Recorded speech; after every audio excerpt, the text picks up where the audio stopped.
क्यों मुजस्समा सांप बन गया और इस तरह से लड़की के बाजू के गिर्द लिपटा? इसके पीछे जरूर कोई कहानी है। आए जाने गोवा फेरी टेल्स से आज की कहानी में। कैरोल एक छोटी लड़की एक अमीर ताजिर खानदान की बेटी थी। वो अपने वालिदैन के साथ खुशी से रहती थी। चूँकि वो इकलौती औलाद थी, कैरोल बहुत नाजों से पली थी। ओह, ये कितना खूबसूरत है। शुक्रिया माँ और बाबा। इसके अलावा उसकी एक दादी भी थी जो उनसे थोड़े फासले पर रहती थी, इसलिए वो अक्सर अपनी दादी के पास जाया करती थी। मेरी दुलारी, तुम्हारे बाल कितने खूबसूरत हैं। बिल्कुल मेरी तरह जब मैं जवान थी।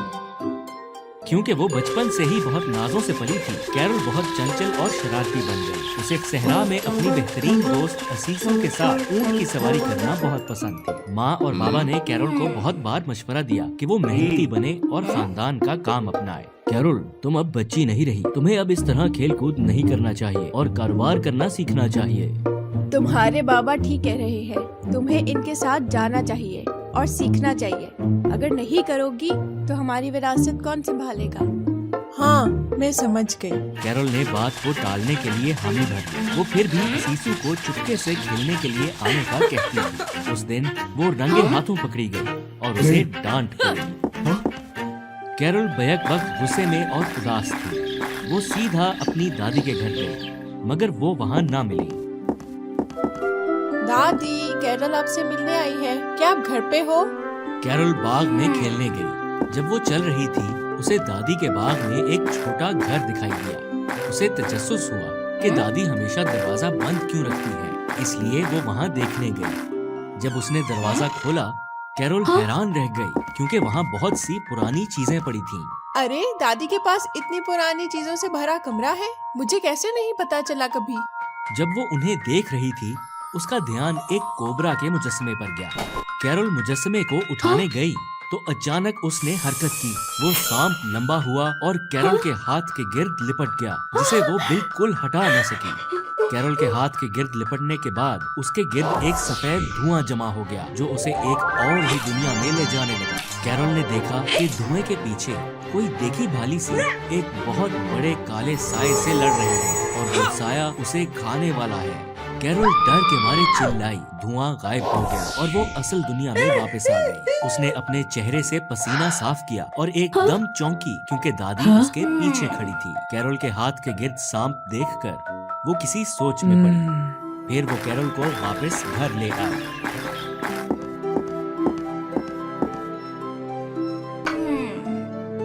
ये चाय पियो और मुझे बताओ, तुम इतनी डरी हुई क्यों हो और तुम्हारे बाजू के गिर्द ये सांप क्यों लिपटा हुआ है? मुझे भी नहीं पता क्या हो रहा है। जब मैं आपको देखने के लिए बाग में गई तो मुझे ये बंद गोदाम मिला। मेरा दिल किया कि मैं देखूं अंदर क्या है। फिर मैंने एक कोबरा मुजस्समा उठाया और अचानक ये इस तरह मेरे बाजू से लिपट गया। मैं इसे उतार नहीं सकी। फिर तुमने क्या देखा जिसकी वजह से तुम ऐसे चिल्लाई? फिर मेरे गिर्द धुआं आ गया और मैंने देखा कि दो लोग लड़ रहे हैं। एक जिसे लगता है मैं जानती हूँ, एक देव जैसे काले साए से लड़ रही थी। हाँ? वो साया इसे खाने वाला था और मैं डर गई, इसलिए चिल्लाई। मेरी बात गौर से सुनो। एक दफा एक शैतानी जिन बादशाह था जो इस दुनिया को तबाह करना चाहता था। उसे रोकने के लिए एक रोशनी की सिपाही चाहिए थी और वो मैं थी। मेरे पास सांप वाला कड़ा था, जैसे अभी तुम्हारे पास है। जिन बादशाह को हराने के बाद और उसे मुजस्समे में कैद करके मैंने ये कड़ा उतार कर गोदाम में रख दिया। मैंने सोचा वो कभी दोबारा बाहर नहीं आ सकता, लेकिन कुछ दिनों से वो मुजस्समा हिल रहा है और आज वो तुम्हारे बाजू से लिपट गया। इसका मतलब जिन बादशाह दोबारा निकलने वाला है और तुम अगली रोशनी की सिपाही होगी जो उसे रोकेगी।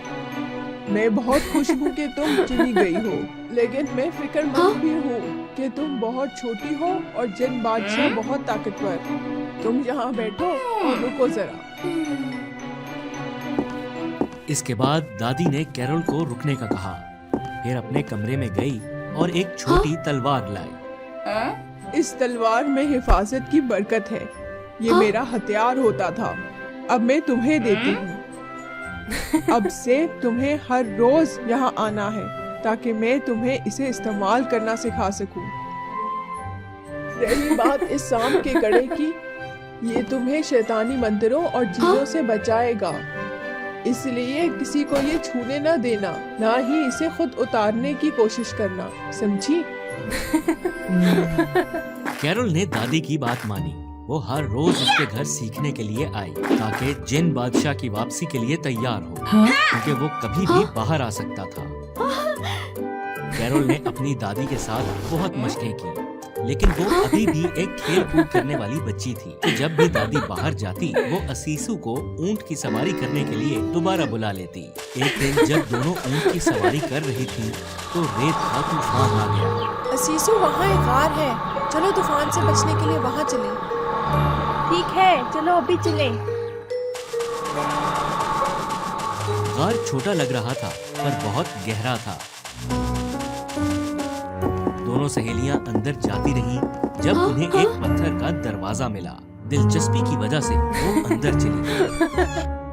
वो एक बड़े कमरे में आई जहां एक लाइन में लाशों के मुजस्मे रखे थे और एक पत्थर का ताबूत भी था जिसमें लाश पड़ी थी। कैरोल इधर उधर लाशों को देख रही थी, लेकिन असीसू पत्थर के ताबूत की तरफ आई जैसे कोई उसे उस तरफ खींच रहा हो। ताबूत के पास आकर उसने लाश के सीने पर एक फिरोजे की अंगूठी देखी। ये अंगूठी कितनी खूबसूरत है, ये मेरी होनी चाहिए। असीसू ने अनजाने में अंगूठी ले ली और अपनी जेब में डाल ली। अंगूठी लेते ही असीसू को लगा जैसे जमीन हिलने लगी और ताबूत पर एक दरार आ गई। वो डर के मारे भागी और कैरोल को अपने साथ ले लिया, कार से फौरन बाहर निकलने के लिए। कैरोल थोड़ी उदास थी, लेकिन जब वो बाहर आई तो रेत का तूफान थम चुका था। दोनों अपने घर की तरफ दौड़ी ताकि कैरोल की दादी को पता न चले। खुशकिस्मती से कैरोल दादी से पहले घर पहुंचने में कामयाब हो गई। असीसू जब अपने घर पहुंची, उसने अंगूठी ली, उसे देखा और अपनी उंगली में पहन लिया। अरे वाह, इतनी खूबसूरत अंगूठी आखिर कैसे है? अंगूठी पहनते ही असीसू के गिर्द धुआं आ गया और उसे जकड़ लिया। उसने हिलने की कोशिश की मगर बेकार, और आखिरकार वो उसके बस में आ गई। धुआं उसके अंदर चला गया और उसके हाथ पर एक आंख का निशान बना गया। असीसू ने घूरा, लेकिन वो एक नेक की बजाय शैतानी नजर थी।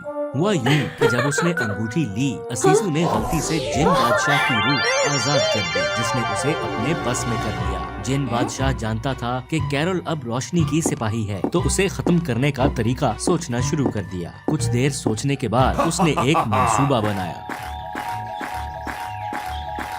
अरे कैरल, क्या तुम वो गार दोबारा देखना चाहती हो जहाँ हम पहले गए थे? क्यों नहीं, मैं तो पहले ही वहाँ लौटना चाहती थी, लेकिन डरती थी तुम नहीं जाना चाहोगी। चलो अभी चलें। दोनों लड़कियाँ ऊँटों पर पुरस्कार गार ढूंढने निकल पड़ी, लेकिन अचानक जब वो कमरे के अंदर गईं, असीसू ने एक शैतानी कहकहा लगाया, पीछे मुड़ी और कैरोल को मारा। कैरोल ने खड़े होने की कोशिश की और असीसू से पूछने ही वाली थी ऐसा क्यों किया, लेकिन उसने देखा असीसू पत्थर के ताबूत पर खड़ी है। असीसू, तुमने मुझे क्यों मारा? इस ताबूत पर क्यों खड़ी हो? बेवकूफ लड़की, तुम्हारी दोस्त अब मेरे बस में है। मुझे नहीं लगता कि इतनी बेवकूफ और कमजोर लड़की मुझे हराने के लिए रोशनी की सिपाही बन सकती है। ठीक है, अगर तुम इतनी ही जल्दी मरना चाहती हो तो तुम्हारी ख्वाहिश पूरी कर देता हूँ। चूंकि जिन बादशाह लड़ने के लिए असीसू का जिस्म इस्तेमाल कर रहा था, कैरोल ने वार नहीं किया, सिर्फ वार से बचती रही, क्योंकि वो अपनी दोस्त को चोट नहीं पहुंचाना चाहती थी। जिन बादशाह से लड़ते हुए कैरोल ने अचानक उसके हाथ पर आंख का निशान देखा और उसे याद आया जो दादी ने कड़े के असर के बारे में बताया था। शैतान, मेरी दोस्त में से निकल जाओ। फौरन सांप कैरोल के हाथ से निकलकर असीसू के हाथ पर गया और उसे जकड़ लिया। बड़ा ऐसा चमका कि असीसू की चीख निकली और धुआं उसके जिस्म से निकल गया। जिन बादशाह असीसू के जिस्म से निकल गया, लेकिन उसने अपनी सारी ताकत नहीं खोई। उसने लाशों की फौज को कैरोल पर हमला करने का हुक्म दिया और खुद भी उससे लड़ने आ गया। मेरे शाही सिपाहियों, तुम्हारे जागने का वक्त आ गया। कैरोल उस वक्त अकेली थी। उसने लड़ने के लिए तलवार निकाली,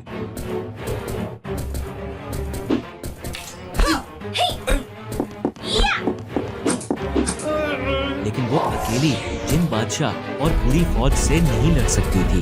वो बहुत जल्द थक गई और बैठ गई। जिन बादशाह ने इसका फायदा उठाया और उस पर हमला करने की कोशिश की। फिर असीसू जाग गई। अपनी दोस्त को खतरे में देखकर वो बिला झिझक कैरोल के पास आई। जब जिन बादशाह की तलवार उसे लगने लगी तो असीसू के हाथ पर अंगूठी चमकी और उन्हें बचाने के लिए एक ढाल बन गई। इसलिए कि जब जिन बादशाह ने असीसू को बस में किया तो उसकी कुछ ताकत असीसू के जिस्म में रह गई। असीसू ने अपने हाथ को देखा और कैरोल के कड़े को। उसे समझ आ गई कि क्या हुआ। कैरल, मेरा हाथ पकड़ो। असीसू का हाथ पकड़ते ही सांप वापस अपने मालिक की तरफ चला गया। जब कड़ा कैरोल के पास वापस आ गया तो उसे अपने अंदर ताकत भरती हुई महसूस हुई। कैरोल और असीसू ने एक दूसरे को देखा और हाथ पकड़े। एक साथ उन्होंने एक ताकतवर मंत्र से लाशों की फौज तबाह कर दी। जिन बादशाह चिल्लाया और गायब हो गया। ये नहीं हो सकता, मैं 2 बच्चियों से हार गया। जिन बादशाह को हराने के बाद कैरोल और असीसू घर लौटी और दादी को सारी कहानी सुनाई। दादी उनके लिए फिक्रमंद थी लेकिन खुश भी थी कि दोनों की इतनी खूबसूरत और कीमती दोस्ती है। तुम दोनों शरारती बच्चियों ने मुझे डरा दिया, लेकिन मैं खुश भी हूँ कि तुम दोनों एक दूसरे का कितना ख्याल रखती हो। ये तुम्हारी दोस्ती ही है जिसने दूसरी रोशनी की सिपाही को जन्म दिया है, जो मैं सोच भी नहीं सकती थी। तुम दोनों अब बड़ी हो गई हो, बच्चियां नहीं रही, इसलिए ऐसे ही बाहर ना जाया करो। अगर तुम अपने माँ बाप का कारोबार नहीं अपनाना चाहती तो खुद का कोई कारोबार शुरू कर लो, जैसे पुरानी चीजों की दुकान। कैरल, मेरे ख्याल में दादी ठीक कह रही है। अब हम बड़ी हैं तो इस तरह खेलते नहीं रहना चाहिए। चलो एक पुरानी चीजों की दुकान खोलते हैं, काफी मजा आएगा। कैरोल ने दोस्त की बात सुनी तो दोनों ने पुरानी चीजों की दुकान खोल ली। कारोबार अच्छा चला और वो सब हमेशा के लिए खुश और खुशहाल जिंदगी गुजारने लगे। देखो क्या खूबसूरत हवेली है। मुझे हैरत है कि इसका मालिक कौन है। ऐसा लगता है कि 2 लड़कियां एक दूसरे का हाथ थामे हुए हैं और वहां से भाग रही हैं। लेकिन ये इतनी खौफजदा क्यों है? आइए ये जानने के लिए वापस कहानी के आगाज की तरफ चलते हैं और देखते हैं क्या हुआ। एक जमाने में 2 जुड़वा शहजादियां थीं। बड़ी का नाम डोरिस था, जबकि छोटी जेमा थी। जिस दिन वो पैदा हुए, एक परियों की देवी ने आकर उन्हें दुआ दी। मेरी ख्वाहिश है कि आप दोनों खूबसूरत हो जाएं और मैं आपको 2 सलाहियतें दूंगी। जब भी तुम रो, तुम्हारे आंसू हीरे बन जाएंगे। वो बादशाह और मलिका की मोहब्बत में बड़ी हुई। ये दोनों दिन ब दिन ज्यादा से ज्यादा खूबसूरत होती गईं। ताहम उनकी शख्सियत एक दूसरे के बरक्स थी। डोरिस मुतकब्बिर थी, वो अक्सर नौकरों पर नाराज हो जाती, जबकि जेमा एक मेहरबान और मददगार शहजादी थी। तुम बहुत बेकार हो, ये मेरा पसंदीदा लिबास है, मैं तुम्हें सजा दूंगी। मुझे माफ कर दे शहजादी। मेहरबानी करके नाराज ना हो बहन, ये हादसाती तौर पर हो गया होगा। आप बाबा के साथ आज की रात पार्टी के लिए दूसरा लिबास पहन लें। मैं जाती हूँ और आपके लिए इंतहाई खूबसूरत फूल चुनूंगी, ठीक है? आज के दिन तो तुम बच गई। क्या तुम ठीक हो? शहजादी आपका बहुत शुक्रिया, मैं ठीक हूँ। ये देख कर के उनकी बेटियां बड़ी हो गई हैं, बादशाह उनके लिए शौहर तलाश करना चाहता था। चूंकि वो अपनी बच्चियों से बहुत प्यार करता था, इसलिए उसने उन्हें अपने शौहरों का इंतखाब करने दिया। तुम्हारी उम्र अब 18 साल होने वाली है, अब वक्त आ गया है कि शौहर तलाश करो। मैं तुम्हें अपने लिए अच्छा इंतखाब करने की इजाजत देता हूँ। सालगिरह के मौके पर तुम ऐसा लड़का लेके आओ जिसके बारे में तुम्हें लगता है कि वो तुम्हारे मुस्तकबिल का शौहर होगा। हाँ बाबा। और फिर सालगिरह आ गई। बादशाह ने उन दोनों के लिए एक बहुत बड़ी पार्टी का इनेकाद किया। वो दोनों शहजादियां बादशाह को दिखाने के लिए अपने मुस्तकबिल के शौहरों को लाती हैं। बादशाह ने डोरिस के साथ एक खुश लिबास लड़के को देखा। तुम क्या काम करते हो? आपका इकबाल बुलंद हो, मैं इस खित्ते में सबसे अमीर ताजिर का बेटा हूँ। फिर वो उसकी तरफ मुतवज्जे हुआ जो जैमा की पसंद था। और तुम क्या करते हो? बादशाह सलामत, मैं एक चरवाहा हूँ। जैमा, तुम एक आला वकार की शहजादी हो, तुम अपने शौहर के लिए चरवाहे का इंतखाब कैसे कर सकती हो? मुस्तकबिल में तुम्हारी जिंदगी कठिन होगी। बादशाह सलामत, अगरचे मैं सिर्फ एक चरवाहा हूँ, मैं कसम खाता हूँ कि मैं पूरी जिंदगी के लिए शहजादी को खुश रखूंगा। मेहरबानी फरमाकर मुझ पर भरोसा करें, मैं इसका ख्याल रखूंगा। बाबा, मैं गुर्बत से नहीं डरती, हम वाकईतन एक दूसरे से प्यार करते हैं। आपने हमें शोहरों का इंतखाब करने की इजाजत दी, अब प्लीज अपना वादा बरकरार रखें और हमें दुआ दें। अगरचे वो उस लड़के को पसंद नहीं करता था जिसका इंतखाब जैमा ने किया था, लेकिन बादशाह को अपना वादा पूरा करना था। ठीक है, मैं तुम लोगों के लिए खुशगवार जिंदगी की ख्वाहिश रखता हूँ। मुझे उम्मीद है कि आप दोनों अपनी खुशगवार जिंदगी गुजारोगी। मैं तुम दोनों को अपनी कीमती बेटियां दे रही हूँ, मेहरबानी करके इनकी अच्छी देखभाल करना। उसी दिन दोनों शहजादियों की शाहाना तौर पर शादी हो गई। अगले दिन उनके शौहर उन्हें रथों के साथ घर ले गए। एक साल बाद बादशाह ने हैरत का इजहार किया कि शादी के बाद उसकी बेटियों की जिंदगी कैसी होगी। मैं सोचती हूँ अब हमारी बेटियों की जिंदगी कैसी होगी। मैं भी, मुझे लगता है मुझे उनके पास जाना चाहिए। आपकी सेहत अच्छी नहीं है, बस मैं अकेला जाऊंगा, बाद में आके आपको बता दूंगा। ठीक है, मुख्तात रहिएगा। पहले बादशाह डोरिस के घर गया। बादशाह की गाड़ी एक खूबसूरत शाहाना तौर पर सजे हुए घर पे रुकी।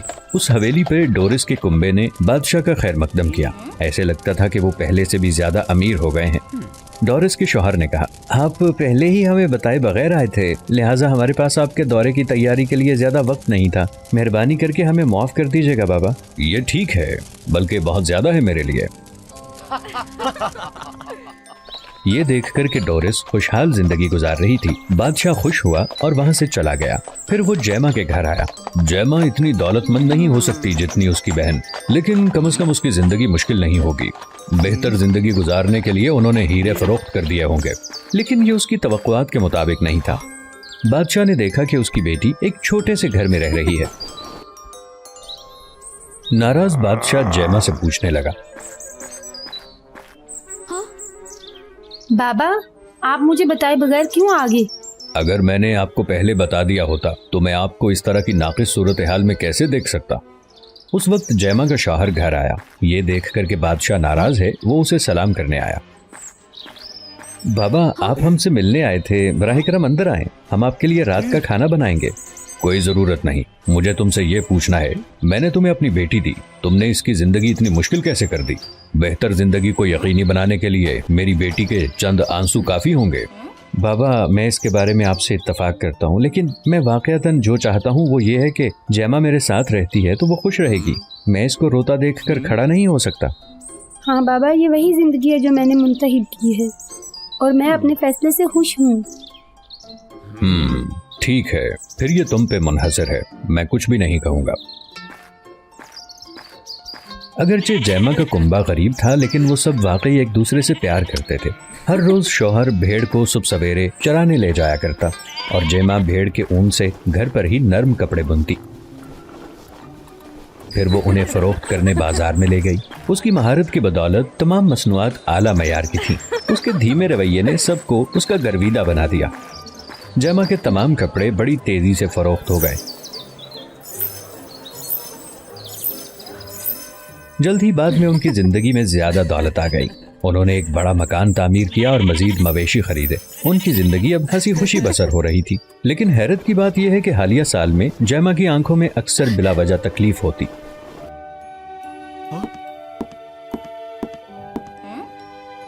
जैमा, आपकी आंखों को फिर तकलीफ हो गई? काफी देर हो गई है, अब आपको आराम करना चाहिए। वो जोड़ा बहुत से डॉक्टरों के पास गया, लेकिन वो सब तशखीस न कर सके कि इसकी वजह क्या है। अब क्या मेरी बीवी की आंखों में क्या गलत है? मेरे मुशाहिदे में इसकी आंखें बहुत अच्छी हालत में हैं। मैं ये नहीं बता सकता कि चोट की वजह क्या है। एक दिन बादशाह ने एक पार्टी का इनेकाद किया और अपनी बेटियों को मदऊ किया। कुछ दिन बाद मेरे वालिद ने पार्टी रखी है, उन्होंने हमें आने की दावत दी है। फिर हमें उनके लिए कुछ तहाइफ तैयार करने चाहिए। मैं उनके लिए गर्म कपड़े बनाऊंगी। पार्टी के दिन बहुत सारे लोग शिरकत कर रहे थे। डोरिस के शौहर ने बादशाह को बहुत सारे तोहफे दिए। बाबा और वालिदा, हमारे तहाइफ ये हैं, मुझे उम्मीद है कि आप इन्हें पसंद करेंगी। बहुत बहुत शुक्रिया, लेकिन डोरिस कहाँ है? वो तुम्हारे साथ क्यों नहीं आई? बाबा, आज मेरी अहलिया बीमार हैं, वो पार्टी में शिरकत नहीं कर सकती। आप इंतजार करें जब तक वो सेहतियाब ना हो जाएं। मैं आप दोनों से मिलवाने उन्हें महल लाऊंगा।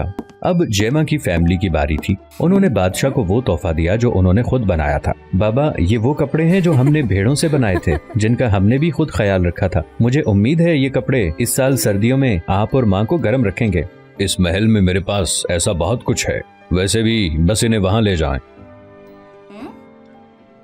पार्टी का आगाज हुआ। बादशाह अपने दो दामादों के बीच खड़ा था, लेकिन उसने सिर्फ डोरिस के शौहर से बात की, जबकि जेमा के शौहर को नजरअंदाज किया। फिर जेमा ने अचानक उन खजानों में कुछ चमकता हुआ देखा जो डोरिस का शौहर लाया था। उसे एहसास हुआ कि बहुत सारे हीरे थे जो उसके आंसुओं की तरह दिखाई देते थे, और हाल ही में आंखों की तकलीफ की वजह से जेमा कुछ अच्छी चीज महसूस नहीं कर सकती थी। उसने अपने शौहर को सारे शक्को शुबात बता दिए। वो खड़ा हुआ, बादशाह से रुखसत होने को कहा और जेमा को लेकर साथ बाहर चला गया।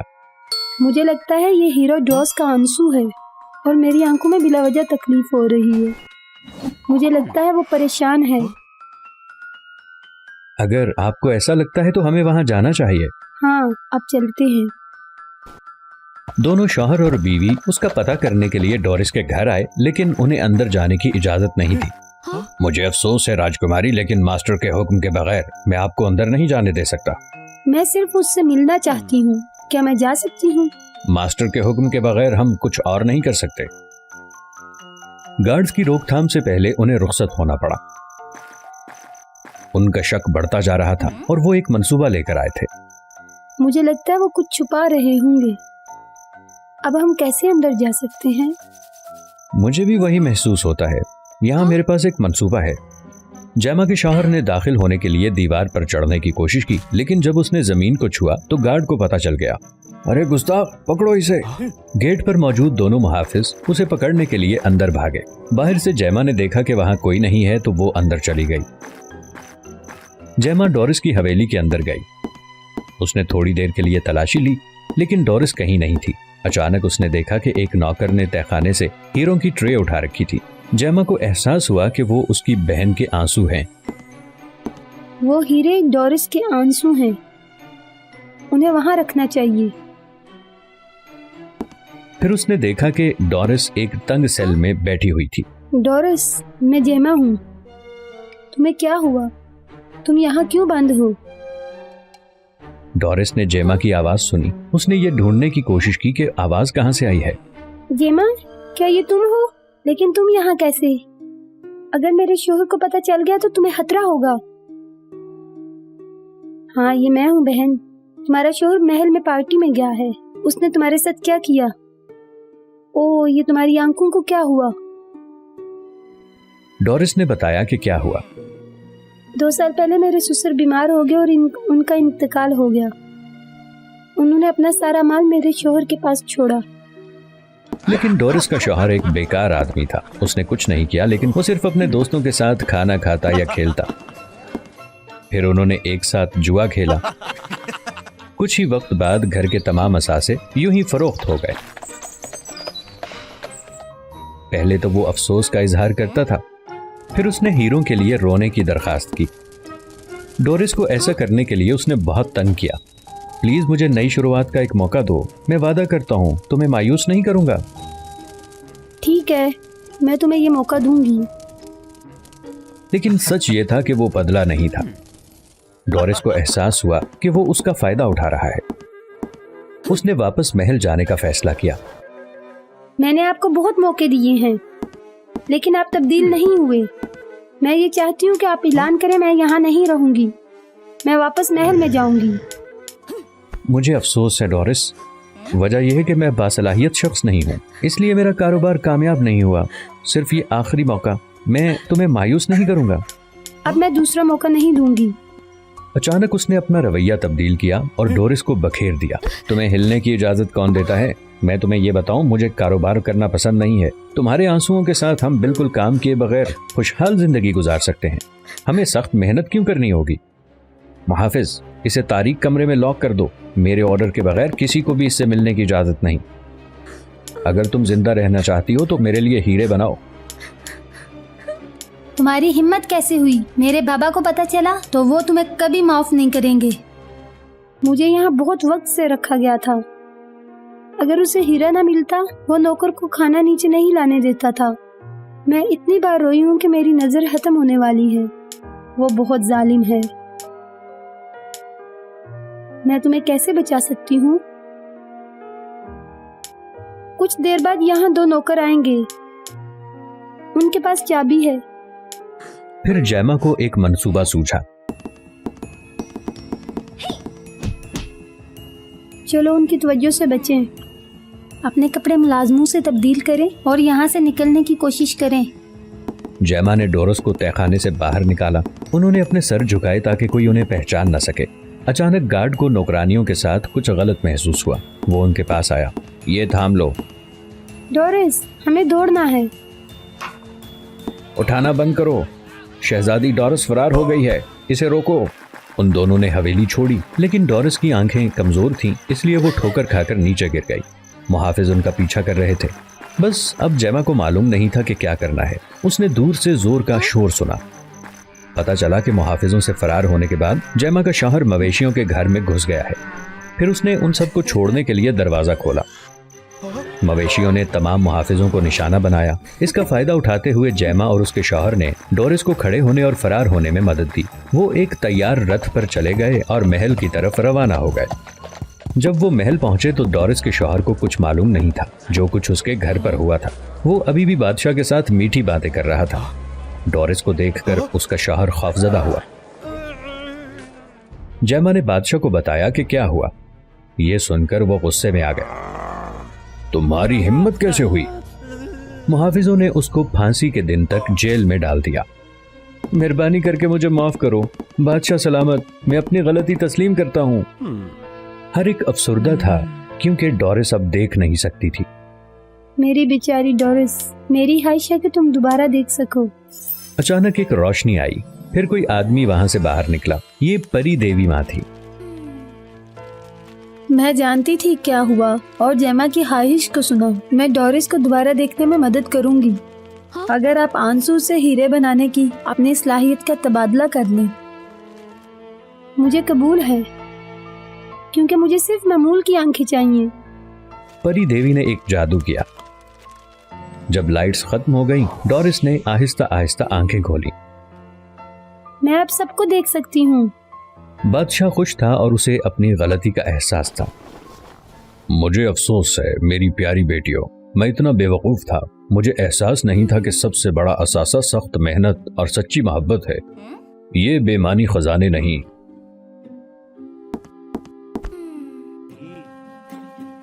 तब से जैमा का कुंबा खुशी से अपने फार्म पे रहने लगा और डोरिस बादशाह के साथ महल में रही। वो पहले की तरह मुतकब्बर या सख्त नहीं रही थी। मुझे माफ कर दे शहजादी। ठीक है, अब खड़ी हो जाओ। ओह, हमारी शहजादी ऐसी दिलकश है जिसकी बहुत खूबसूरत आवाज है। मेहरबानी करके मुझे माफ कर दे शहजादी, मैं फिर ऐसा कभी नहीं करूंगी। तुम्हारी मुदाहलत की हिम्मत कैसे हुई? गार्ड्स, इसे बाहर ले जाओ और सजा दो। बेकार कहीं की। लेकिन ऐसा लगता है कि वो अच्छी शख्सियत नहीं। वो शहजादी वेरा थी। जब वो 5 साल की थी तो उसकी माँ शदीद बीमारी की वजह से इंतकाल कर गई। वेरा की दिलजोई के लिए बादशाह ने उसे बहुत लाड प्यार किया। उसने हमेशा उसे तोहफे दिए जो उसे पसंद थे। अगरचे वेरा के पास वो सब कुछ था जो वो चाहती थी, लेकिन उसे महल में अपनी जिंदगी से खुशी महसूस नहीं हुई। वेरा ने दूर जंगल की तरफ देखा। फिर उसके जहन में एक ख्याल आया। मैंने इसके बारे में क्यों नहीं सोचा? वेरा बादशाह की जगह पर गई जहां वो अपने एलचियों के साथ कौमी उमूर पर तबादला ख्याल कर रहा था। बाबा, क्या मैं कल खेलने के लिए जंगल जा सकती हूँ? मेरी प्यारी बेटी, आप अपनी मर्जी के मुताबिक कुछ भी कर सकती हो सिवाय इस जंगल में जाने के। मैं क्यों नहीं जा सकती? मैं सिर्फ थोड़ी देर के लिए वहाँ जाऊंगी। मैंने कहा ना, ये सब आपकी हिफाजत के लिए है। और अब चली जाओ ताकि मैं काम करूं। लेकिन वेरा ने अपने बाप की बात नहीं सुनी। अगर बाबा मुझे इजाजत नहीं देते तो मैं खुद एक तरीका सोचूंगी। वेरा छुप छुप कर जंगल में गई। फौरन ही उसे यहाँ के नज़ारे बहुत ही अच्छे लगे। फिर उसने जलता हुआ कैंडी का एक मकान देखा। वेरा घर के करीब गई। वहाँ एक आवाज ने उससे मदद तलब की। बराए करम मेरी मदद करें, मैं इस घर के अंदर फंस गई हूँ। तुम कौन हो और मैं तुम्हें क्यों बचाऊं? अगर तुम मुझे बचाओ तो मैं तुम्हें बहुत सोना दूंगी। हाँ? क्या तुम्हें लगता है कि मुझे सोने की जरूरत है? वहाँ जाने से मेरे बाल जल जाएंगे और मेरी जिल्द बदसूरत हो जाएगी। तुम्हें बुलंद आवाज में चीखना चाहिए, क्या पता कोई सुन ले और तुम्हारी मदद करे। वेरा वापस जाने ही वाली थी कि वो औरत बाहर निकलने में कामयाब हो गई। वो यागा डाइन थी। हाँ? एक खूबसूरत लड़की, लेकिन दिल इतना खूबसूरत नहीं है। मैं वाकई तुम जैसे लोगों को पसंद करती हूँ। मुझे सिर्फ एक नौकर की जरूरत होती है। मैं तुम्हें ये मौका दूंगी। वेरा का जवाब देने का इंतजार न किया और डाइन रोने लगी। हाँ? जगह उसे खौफनाक मखलूक से भरे हुए दलदल के वस्त में एक घर में ले आई।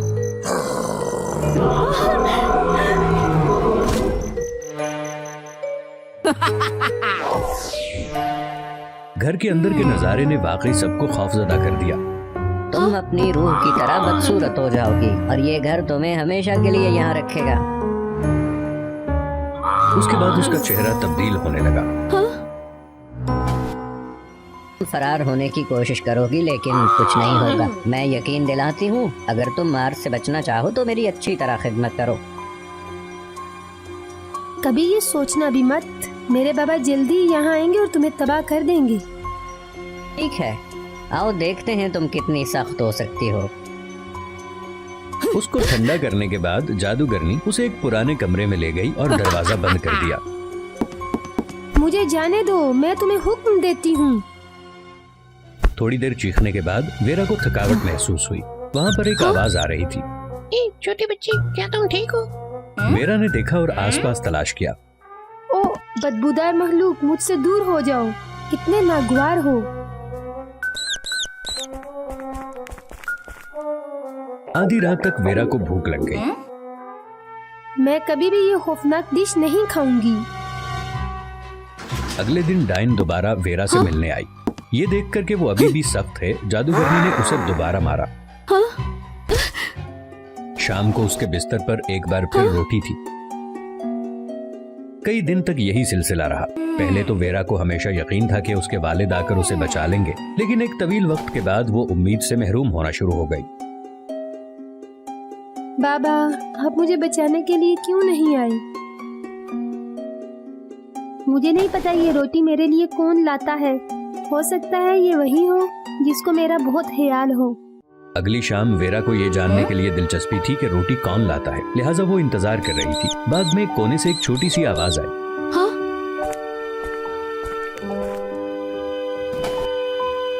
रुको, डरो नहीं। माउस करीब आया। तो तुम हो जो मेरे लिए रोटी लाते हो। तुम इतने बुरे सलूक के बाद मेरी मदद क्यों करना चाहते हो? क्योंकि मुझे आप पे तरस आता है। मैं इस घर में बहुत अरसे से हूँ। इन मखलूकात का मुशाहिदा करता हूँ जो यहाँ लाई जाती हैं। पहले तो वो सब आपकी तरह सख्त थे, लेकिन बाद में कोई भी इसका मुकाबला नहीं कर सका। मैं यहाँ से कैसे निकल सकती हूँ? ये मकान गुस्ताखाना रूहों को कैद करने के लिए इस्तेमाल होता है। इसका मतलब ये है कि वो सिर्फ उन लोगों का इंतखाब कर सकती है जो उनकी खिदमत के लिए बुरा सलूक करने वाले हैं। एक बार जब आप जादू के नीचे आ जाएं, तो कभी भी इस जगह से नहीं बच पाएंगे। वो मखलूक वहाँ से बाहर इंसान होते थे। जब तक डाइन को शिकस्त नहीं दी जाती, ये घर नाकाबिले तस्खीर है। शहजादी ने महसूस किया कि इससे पहले उसने कभी किसी के साथ अच्छा सलूक नहीं किया। तो मैं बुरी इंसान हूँ? मुझे अफसोस है। मैं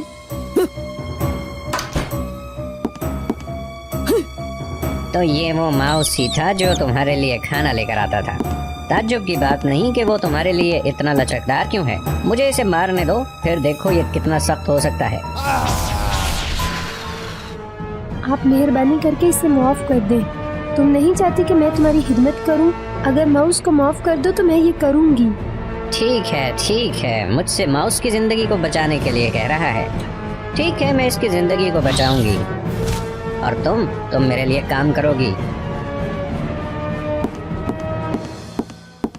तब वेरा को उसके लिए काम करना पड़ा। वेरा ने उस घर में बहुत सी दूसरी मखलूकात का मुशाहिदा किया जिनके साथ जादूगरनी बुरा सलूक कर रही थी। वेरा ने उन पे तरस खाया, लिहाजा जब डायन आसपास ना होती वो उनकी मदद करने आती। उसने काली बिल्ली को ताजा गोश्त का एक टुकड़ा दिया। उसने दरवाजा चकनाचूर किया ताकि ये क्रैकिंग बंद हो। उसने 3 सर के कुत्ते को एक बड़ी रोटी दी। वो चनार के दरख्त को रिबन देना नहीं भूलती थी। काम करते वक्त वो कभी कभी गाती, जिसने घर को एक बार फिर रवा दवा बना दिया। यहाँ की तमाम मखलूक उससे प्यार करती थी। एक दिन दलदल के करीब जंगल में एक लड़का खो गया। वो यागा को मिल गया और उसने एक मंसूबा बनाया।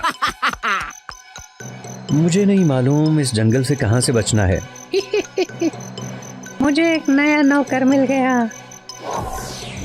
उसने अपनी दलदल और बदसूरत मकान को एक खूबसूरत जगह में तब्दील कर दिया और यहाँ बदसूरत मखलूक को प्यारे घरों में तब्दील करना नहीं भूली। इस पर उसने वेरा को याद किया। यागा मुतमईन नजर आई। वेरा कहाँ है? यहाँ जल्दी से आए, यहाँ जल्दी से आओ। मेरे पास तुम्हारे लिए काम है। हमारे पास एक मेहमान होगा। जल्दी से मेरे लिए अच्छा खाना तैयार करो और अपने चेहरे को ढांपने के लिए चादर याद से पहनना। ये यागा की तवक्को के मुताबिक था। बाद में लड़का उसके खूबसूरत घर में आया। ओह, क्या खूबसूरत घर है। इसका मालिक भी एक मेहरबान शख्स होना चाहिए। मुझे यहाँ जाने का रास्ता तलब करने के लिए वहाँ जाना पड़ेगा। यागा ने दरवाजा खोला। हेलो जवान लड़के, मुझे हैरत है कि तुम यहाँ आए हो। हेलो लेडी, मैं और मेरे दोस्त इस जंगल में शिकार कर रहे थे, लेकिन मैं बहुत फोकस था इसलिए खो गया। क्या आप मुझे इस जंगल से बाहर निकलने का रास्ता बता सकती हैं? यकीनन मैं बता सकती हूँ, मगर अब अंधेरा हो रहा है। अगर तुम अकेले चले जाते हो तो बहुत से खतरनाक जानवर होंगे जंगल में। तुम्हें आज की रात कल सुबह तक यहीं रहना चाहिए। मैं तुम्हें यहाँ से बाहर ले जाऊंगी। ओह, ये बहुत अच्छा होगा। बहुत शुक्रिया, बहुत शुक्रिया। अंदर आ जाइए। यागा ने उसके लिए बहुत अच्छा खाना बनाया। मैं तो बस एक राहगीर हूँ, मेरे लिए इतना ज्यादा तकल्लुफ करने की आपको जरूरत नहीं थी। मैं इस जंगल में काफी अरसे से रह रही हूँ। मेरे पास यहाँ कोई भी नहीं होता। तुम्हें देखकर मुझे बहुत खुशी हुई है, सो इसे अपना ही घर समझो।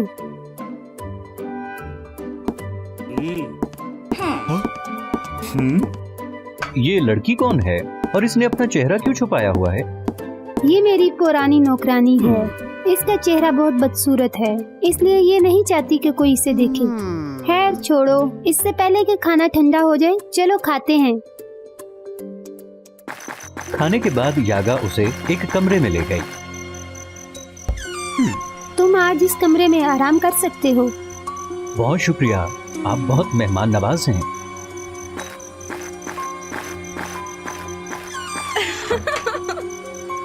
उसके आसपास की हर चीज को खूबसूरत बनाने के लिए बहुत ज्यादा जादू इस्तेमाल करने के बाद डायन थक गई थी।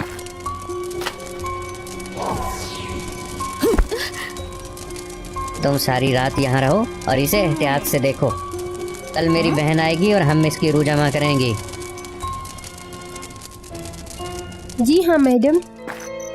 यागा के चित सोने का इंतजार करते हुए वेरा ने शहजादे को जगाने के लिए दरवाजा खटखटाया। वो अपने सामने नजारे से चौंका। वेरा ने शहजादे के जवाब देने का इंतजार नहीं किया। तुम यहाँ से चले जाओ, क्योंकि यागा कल तुम्हारी रूह जमा कर लेगी। क्या आप यहाँ नौकरानी हैं? लेकिन क्या हो रहा है यहाँ? मुझे बहुत पहले यहाँ लाया गया था और अपनी खिदमत के लिए यागा ने मुझे बदसूरत बना दिया। इससे पहले खूबसूरत लड़की उसका जादू था। उसने आपको जाल में गिरने का लालच दिया। प्लीज यहाँ से निकलो, वो अभी सो रही है। इस घर की तमाम मखलूक मेरी दोस्त है, वो आपको नहीं रोकेगी।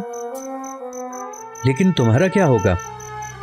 मैं इस जगह को उस वक्त तक नहीं छोड़ सकती जब तक इसे हरा ना दूं, लेकिन मैं खुद कुछ नहीं कर सकती। वैसे भी मेरा चेहरा बदसूरत हो चुका है, इसलिए मैं लोगों से नहीं मिलना चाहती। वेरा की कहानी सुनकर शहजादे ने एक मंसूबा बनाया।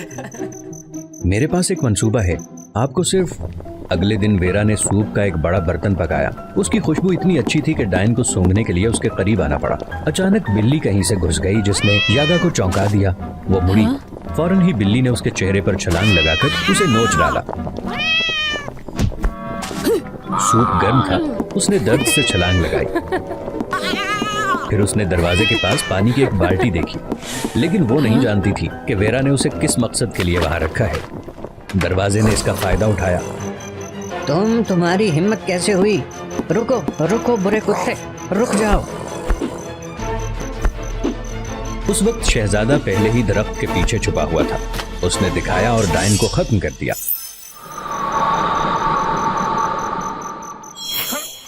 यागा के गायब होने के बाद उसका घर लरज उठा और गिरने लगा।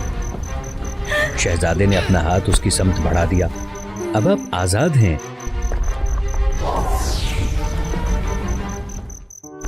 हर एक खुश था सिवाय वेरा के। उसने सांस लिया। लेकिन मुझे नहीं मालूम कहाँ जाना है अब। अगर बेहतर समझो तो मेरे साथ चलो, मैं तुम्हारा ख्याल रखूंगा। शहजादे के अल्फाज वेरा को भा गए। लेकिन मैं अब बहुत बदसूरत हूँ, मैं किसी को नहीं देखना चाहती। वेरा, किसी शख्स की खूबसूरती उसकी शक्ल से नहीं होती, बल्कि अंदर दिल से होती है। तुम एक नर्म दिल लड़की हो। तुमने मुझे ये जानने में मदद की कि मुझे खतरा होगा। मेरी नजर में तुम खूबसूरत लड़की हो। मुझे ना ठुकराने के लिए आपका बहुत बहुत शुक्रिया।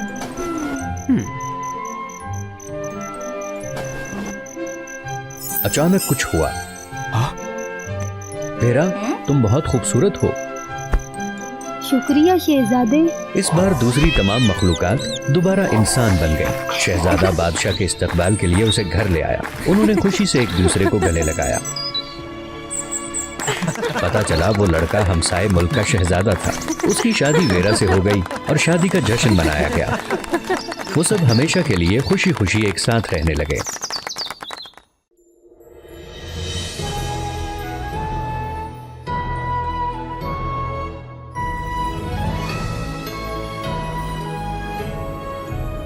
Wow, fairy tales.